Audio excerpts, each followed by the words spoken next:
یہ کہتے ہیں کہ بہن نے کوشچن کیا کہ کیا رمضان میں پورا قرآن ناظرہ ختم کر لینا یہ کمال ہے،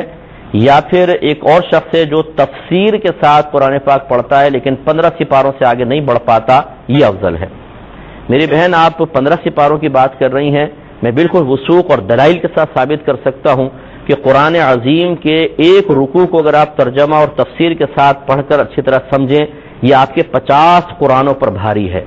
ہماری عوام نے تو سمجھا ہی نہیں ہے، نہ پیغام الہی کو سمجھا نہ کچھ۔ میں آسان الفاظ میں آپ کو عرض کرتا ہوں، ایک بادشاہ نے اپنے غلام کو ایک خط بھیجا اور کہا کہ اس میں 10 احکام ہیں، فوراً سے پیشتر ان کو پورا کرو۔ لیکن جب غلام کے پاس وہ خط پہنچتا ہے وہ پڑھتا نہیں ہے، اس کو سونگھتا ہے،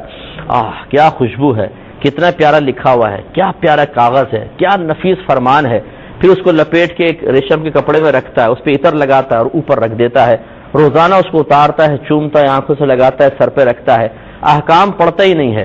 پھر ایک مہینے بعد جب بادشاہ اس کو بلاتا ہے کہ ہاں جی احکام پر عمل کیا، تو کہتا ہے کہ بادشاہ سلامت، وہ تو نہیں کیا، لیکن میں نے آپ کے خط کی تعریف کی ہے، اس کو چوما ہے، آنکھوں سے لگایا ہے، سر پہ رکھا ہے، عطر لگایا ہے، اونچے مقام پہ رکھا ہے، روزانہ عقیدت کا اظہار کیا ہے، لائیے میرا انعام۔ تو آپ بتائیں دیانتداری سے بادشاہ سے انعام دے گا یا سزا دے گا؟ کیونکہ خط بھیجنے کا مقصد چموانا نہیں تھا، اس کی تعظیم کروانا نہیں تھا، احکام پر عمل پیرا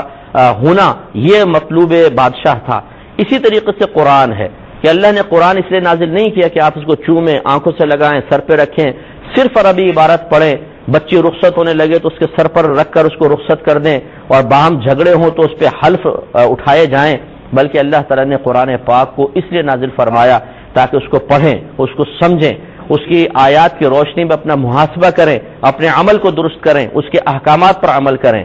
اب جو امتی اس کو سمجھتا ہی نہیں ہے، پوری زندگی گزر گئی پڑھے جا رہے ہیں قرآن پاک، بس عربی عبارت، اور اگر پوچھیں کیا لکھا ہوا ہے کچھ سمجھ میں نہیں آ رہا، یعنی پیغام الہی سمجھنے کی فرصت نہیں، حتیٰ کہ موت آ گئی اور پوری زندگی اس طرح دنیا سے رخصت ہو گئے کہ پوری زندگی میں ایک بار بھی اللہ کے پیغام کو سمجھنے کی توفیق حاصل نہ ہوئی، اور پھر یہ سمجھے کہ مجھے اس پر انعام ملے گا۔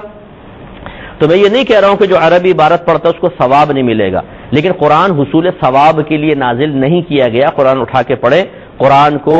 اس لیے نازل کیا گیا تاکہ اس کی آیات پر عمل کیا جائے۔ لہذا جو ایک رکوع پڑھے اسے اچھی طرح سمجھ کے پڑھے، پھر اپنا عملی محاسبہ کرے، اگر اس میں کوئی قابل عمل بات ہے اسے اپنی ذات پر نافذ کرے، کسی ممنوع شے کا ذکر ہے اور وہ ہمارے اندر ہے تو اس گندی عادت کو اپنے اندر سے نکالے، یہ اس کے 50 قرآن پڑھنے سے بہتر ہے۔ اس بات کو سمجھ لیجئے، میں بلا تمثیل عرض کر رہا ہوں، اس سے نہیں ملا رہا ہوں، بلا تمثیل عرض کر رہا ہوں کہ ایک طرف 100 من پیاز رکھ لیں اور ایک طرف 1 کلو سونا رکھ لیں۔ اگر آپ کو آفر کی جائے کہ 1 کلو سونا لے لو یا 100 من پیاز لے لو، اور آپ کہیں جی 100 من پیاز لیں گے، تو آپ کی بے وقوفی کا پروانہ جاری کرنے کی ضرورت نہیں ہے، سب کہیں گے یہ احمق ہیں۔ مقدار کے اعتبار سے کم ہے لیکن مالیت کے اعتبار سے زیادہ ہے، تو جو قرآن سوچ سمجھ کے پڑھے گا اس کا زیادہ ثواب ہے۔ ہماری بڑی بوڑھیاں بیٹھ جاتی ہیں، پڑھ رہی ہیں قرآن زبردست، رمضان میں جی کتنے قرآن ختم کیے، اس دفعہ بھی میں نے 10 قرآن ختم کر لیے۔ کیا فائدہ ہوا 10 قرآن ختم کرنے کا؟ صرف ثواب؟ اس لیے تو قرآن نازل نہیں کیا گیا تھا،